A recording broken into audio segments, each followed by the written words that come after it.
Ndabasuhuje mbahaye ikaze abantu mwese mukunda kandi mugakurikira ibiganiro kuri Miss Rwanda Star. Imana ibahe umugisha, Imana ibane namwe aho waba uri hose wumva ururimi rw'ikinyarwanda, igihugu cyose waba uherereyemo. Muhawe ikaze kuri iyi channel. Iyi channel rero ntabwo isanzwe, nta nubwo twari tuyisanganwe, ahubwo n'indi channel nyine nababwira ko ari nshyashya kuri mwe nanjye. Nuvuga ngo rero iyo twari dusanganwe murabyibuka ko yari Miss Rwanda Star TV show. Nabasobanuye ko twigeze gukora ibiganiro kuri M23, noneho nganira n'abantu ba Masisi. Biba rero ngombwa ko timu ya YouTube imbwira ko nakoze ibiganiro ku mutwe w'iterabwoba, kandi ko umutwe w'iterabwoba udatanga umutekano. Murabyibuka ko nari naganiriye n'abantu ba Masisi bambwira bati aho M23 imaze kugera hano Masisi turatuje, turatuye, dufite umutekano. Sinzi rero icyo bakurikiza kuko ubona hari abandi babikora, ntabwo nzi icyo bakurikiza cyangwa se niba hari icyo navuze kitari kuvugwa ntabwo mbizi.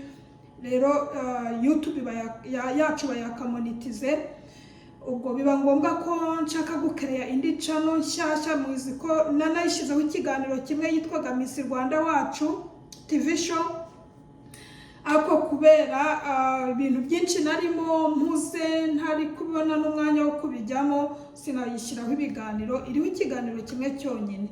Ubwo rero hari ubundi buryo nakoresheje, mbona iyi channel yari isanzwe ikora, ifite n'abantu bayikurikira, iri na monetize.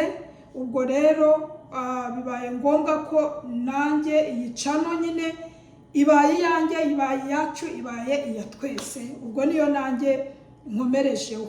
Ubwo muri make iyi channel ni iyanyu, muyihaweho ikaze, kandi nyine abahageze bwa mbere murakora subscribe, abari basanzwe bakurikira iyi channel.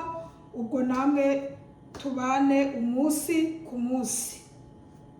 Numva introduction ariyo nashakaga kubaha.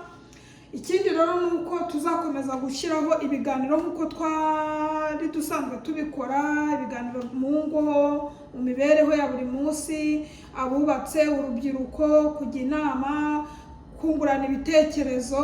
Ufite igitekerezo akakiduha tukagitambutsa hano, ufite inyigisho tukayinyuza hano. Buri uko abantu baganira niko bagenda bungurana ibitekerezo.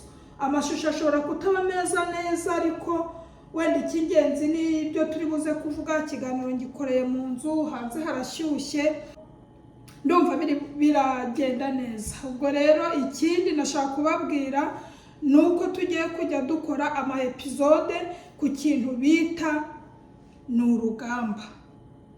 Nigeze kubakorera ikiganiro ndababwira ngo buri muntu afite ikintu ahanganye nacyo, buri muntu afite ikintu kimustressa cyamutesheje umutwe.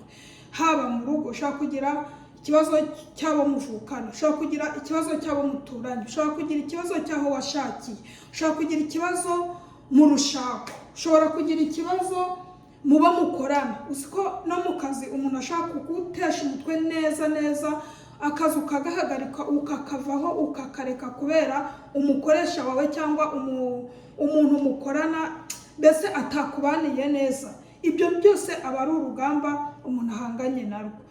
Ariko muri rwa rugamba tugomba kubaho tukarurwana uburyo bwose bushoboka, ukareba inzira zose nyine wanyuramo, ariko ukarwana rwa rugamba ukaba umuntu nk'uko bigomba kugenda. Kuko biragoye kuvuga ngo uzabaho mu buzima udafite ikibazo, ntabwo byakunda. Cya kibazo rero ugomba kumenya uburyo ki ubana nacyo kandi ukanagikemura. Byakwanga ukamenya ngo uru ni urugamba rwanjye, ngomba kururwana. Reka mbahe nk'urugero. Umuntu ashobora kugira ikibazo cyo kubaho, wenda reka ntanga urugero rwo kwangwa n'umuryango. Neza pe, umuryango ukakwanga burundu bakaguca. Hari abantu ngiye bagiye bampamagara akambwira ati ngewe ikibazo ubu mfite, sinshaka kugera iwacu, sinshobora guhura na bakuru banjye n'abasaza banjye, nyine ni ikibazo baranciye. wenda ntabwo none tujya kuvuga icyatumye baca uwo muntu mu muryango, ariko nabyo tuzagenda tubigeraho. Noneho icyo gihe ntabwo wakwiyahura, sibyo? Nta nubwo wavuga ngo urizirika babyanze, ahubwo ugomba kumenya strategy z'uburyo ugomba kubaho ukabana na cya kibazo cyawe, nubwo byaba bimeze gute, ariko ntuzakora ikosa ryo kuvuga ngo mpuye n'ikibazo ngiye kwiyambura ubuzima. Ntabwo ari byo. Hari umuntu ubona wenda urugo akavuga ati wa mu rugo rwo kwa Misi, ngewe wenda n'urugero reka nivuga, kandeba n'urugero ntanze, akavuga ati wa mugabo wa Misi, nkaba nk'uko Misi abayeho. Ariko rero ntabwo uzi mu rugo ngewemo ndani ikibazo mbana nacyo cyastresseje, cyabaye urugamba muri nge, cyanze no gukemuka. Birashoboka ko nshobora kuba mfite iyo modoka, dufite inzu nziza, n'urugero natanze nyine nawe ubyishyireho.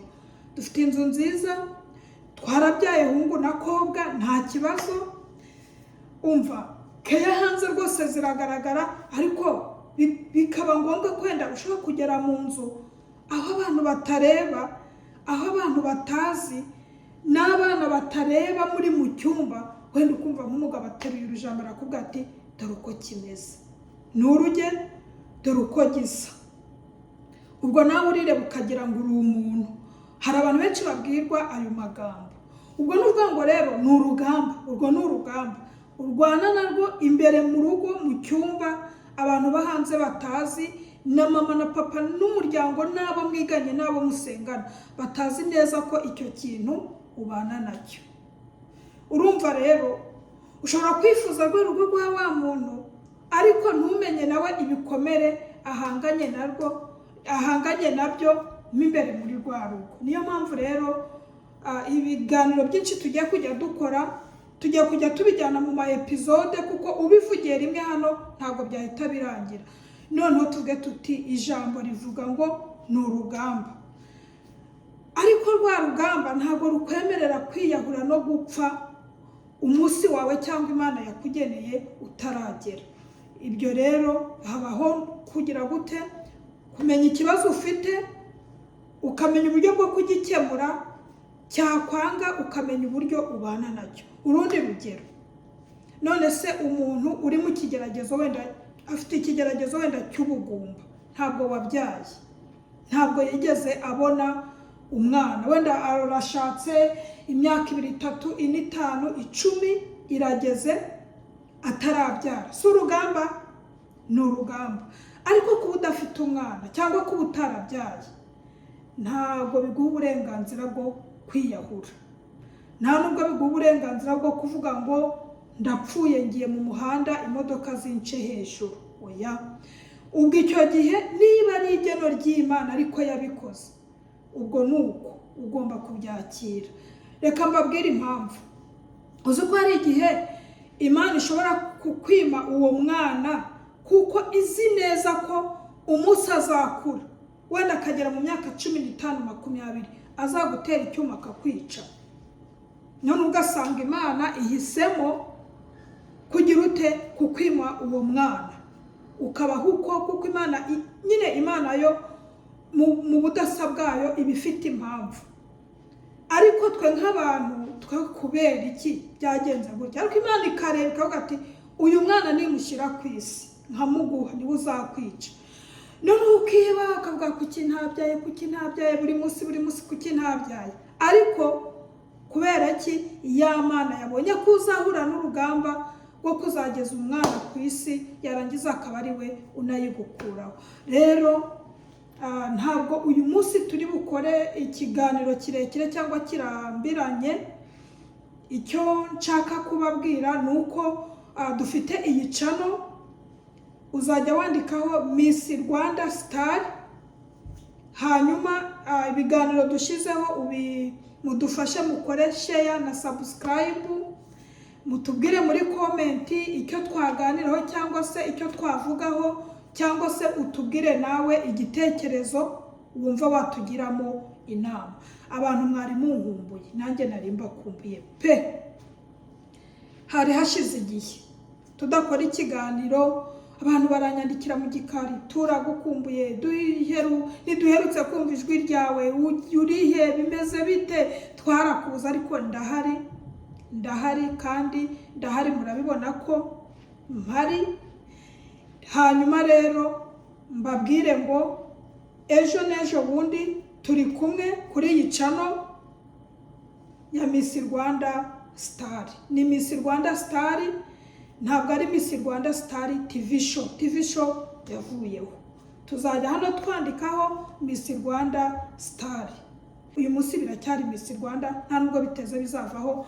Wenda ku bantu batakurikiranye uko channel yagiye ihinduka, tuzajya tubisubiramo gake gake, ariko aho uri hose niba ugifite uyu mwuka, ugihumeka uyu mwuka w'abazima, wumve ko ubuzima bukomeje, wumve ko ukiriho, urugamba rwose waba urimo urwana uhanganye narwo ruzarangira. Nirutarangira kandi nkako kundi twavuze ngo cyaba ari ikigeragezo cyawe, ubwo ni ukumenya uko ubana n'icyo kigeragezo, ariko bitavuze ko wiyambuye ubuzima. Ubwo rero ikiganiro tuzakurikizaho, none tuzasesengura etape kuri etape urugamba duhanganye narwo muri iyi si umunsi ku munsi. Uzajya usanga harimo ibyawe, nzajya nsanga harimo ibyanjye, uzajya usanga harimo iby'umuturanyi wawe, uzajya usanga harimo iby'abavandimwe bawe. Uko byagenda kose, iyi si turimo nta muntu wishimye 100%. Imana ibahe umugisha, Imana ibane namwe kuri Miss Rwanda Star. Murakoze cyane, ibintu nakagaruka, turi kumwe.